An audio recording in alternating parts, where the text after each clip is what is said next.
جوڑوں کے درد، سوجن اور ورم کے لیے، اور خاص طور پر جب جوڑ سخت ہو چکے ہوں اور اس میں رطوبات رک کر جم گئی ہوں، وجع المفاصل کی انتہائی اور آخری سٹیج میں یہ نسخہ میں استعمال کراتا ہوں، اور یہ نسخہ میں آپ کی نظر کر رہا ہوں۔ بڑا سادہ سا نسخہ ہے، اس کے استعمال سے انشاءاللہ تعالی گنٹیا میں، جوڑوں کے درد میں، جوڑوں کے اکڑنے میں بہت بہتری آئے گی۔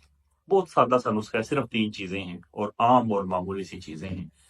آپ نے ایسا کرنا ہے کہ 2 تولے سکمونیا ولیتی لینا ہے، اور 3 تولے سرنجا شیریں لینا ہے، اور 3 تولے ہی جلابا گنڈی لینا ہے۔ یہ تینوں چیزیں آپ کو کسی بھی عام سے پنساری سے مل جائیں گی۔ یہ تینوں چیزیں لے کر آپ ان کو پیس کر سکوپ بنا لیں، اور اچھی طرح پیسنے کے بعد 500 mg کیپسول اس میں یہ بھر کے رکھ لیں۔ ایک کیپسول صبح و شام نیم گرم پانی کے ساتھ استعمال کریں۔ اس سے ایک تو قبض ختم ہو جائے گی، کھانا بہت کھل کے آئے گا۔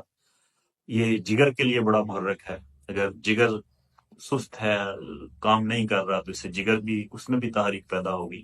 اور سب سے بڑھ کر یہ کہ جسم سے اور خاص طور پر آپ کے جوڑوں سے یہ فاسد مادوں کو نکالے گا اور خارج کرے گا۔ جڑے ہوئے جوڑ، جمے ہوئے جوڑ، وہ انشاءاللہ کھلنا شروع ہو جائیں گے، اور اس کے استعمال کے بعد آپ انشاءاللہ مجھے دعائیں دیں گے۔